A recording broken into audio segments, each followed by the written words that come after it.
Hey guys, Yomi here again, and welcome to another episode where I'll be talking about what I think to be the best loadouts for each map. And today, it's going to be on Operation Lockers, or the meat grinder of Battlefield 4.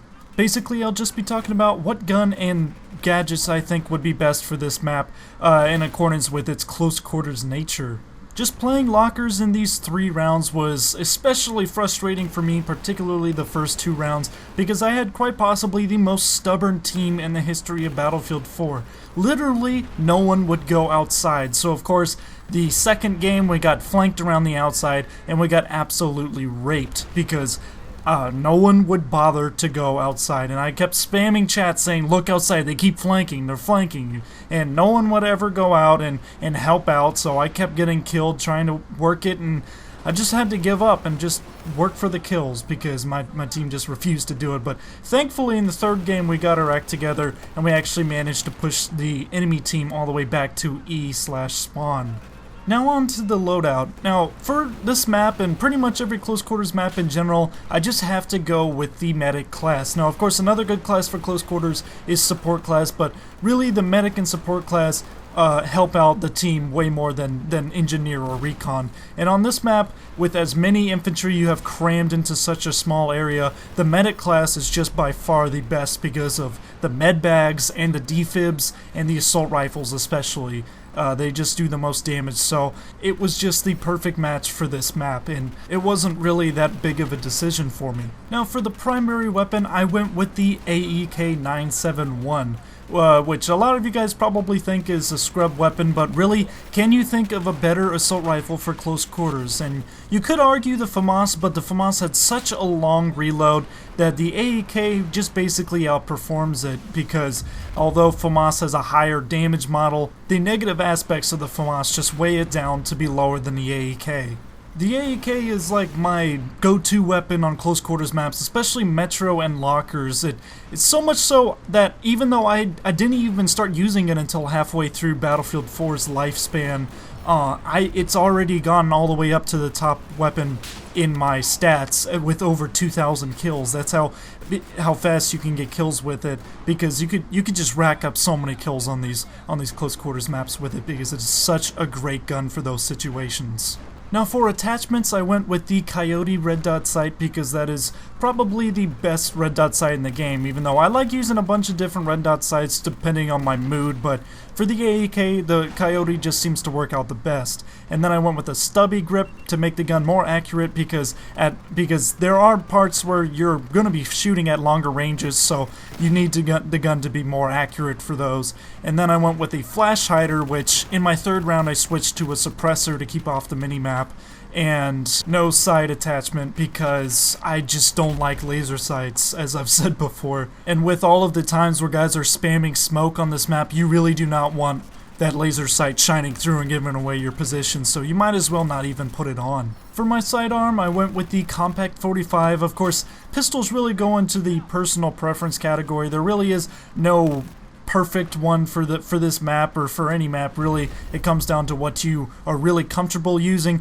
but really I think a semi-auto pistol that you can shoot at a pretty fast speed is going to be golden for this, to just follow it up, because the close quarters a lot better than those hand cannons and revolvers, which if you miss your shots, which a lot of you guys probably don't have perfect accuracy, or really nobody has perfect accuracy, so if you miss your shots with those revolvers, it can end up getting you killed a lot. So I like having pistols that you could shoot at a pretty high speed that you can manage to make up for missed shots, and you can even go to extreme amounts and get like the G18 or the M9 3-round burst, but really I like the reliability of the Compact 45 or sometimes the CZ75. Those are 2 of my favorite pistols.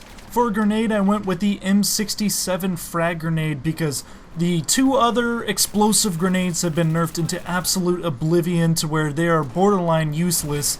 The RGO impact does so little damage that it only works if you've already shot somebody, or if you're thrown into a group of people that have already been shot at.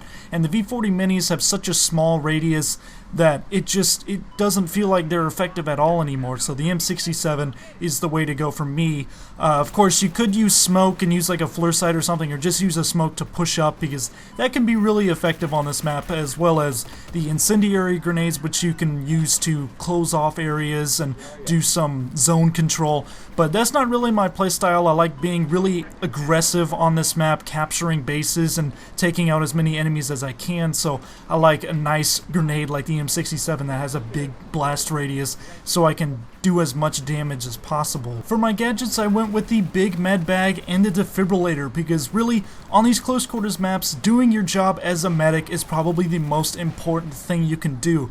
On these, whenever you're pushing, because of how close everything is, every single soldier counts, so if you can heal and revive as many guys as you can, that can make the definite difference between whether a push fails or not. And especially if you're down on the tickets, because if you remember, every single revive brings that ticket that you just lost back. So that can end up saving the game for you, as it has many times for me. So I never use anything else for the med class. I never use the M26 or underslung grenade launchers, because I just don't want to give up the effectiveness of the med bag and the defibs. They just cannot be underplayed how well they do, how important it is that you do your job as a medic. And finally, for the field upgrade, I went with the offensive field upgrade, because with the AEK you're going to be hosing through a lot of bullets. Well, hopefully you live long enough to hose through a lot of bullets. So you really need that ammo upgrade to give you more rounds, because you're going to find yourself running out all the time, and honestly you can't really depend on your support players to give you ammo, because that very rarely happens. And honestly, the first upgrade, the speed, can help a lot too, because sometimes you're going to get back rage and you need to run back as fast as possible. That slight increase in speed can also make a big difference, and that's very good too. And the extra grenade as well can be a big help, having that extra thing to spam in there and explode a bunch of guys. It's just overall, the offensive field perk might actually be the best for the medic class. I know you could do combat medic, which has the really fast defib load up, which makes it like almost instantaneous to get the beat for a 100 revive, but I just love the extra ammo, speed, grenades. That just overall is the best perk upgrade for me. So this loadout was very effective, as it usually is, because this is more than usual my go-to loadout for this map, and for Metro as well. You really can't go wrong with the AEK in close quarters maps, as well as the M67 frag grenade. Yeah, grenade spam used to be a big problem, but really the M67 does not cause that much spam, and it's just so effective anyway. So I had some fun on this server. The first two games were really annoying because my team just would not play the game. They were just so tunnel visioned into the inside area, so that wasn't very fun. And to top that off, some of the guys in the clan of this server were kind of assholes, but it ended up working out all the way. Most of them left after the second round, so the third round was just overall a very enjoyable experience. So I hope you guys like this loadout. I hope it works for you, and if there's another map that you would like me to do a loadout for, make sure you say it down in the comments. And until next time, if you guys like this, make sure you hit the like and subscribe button. And this is Yummy. Goodbye and good hunting.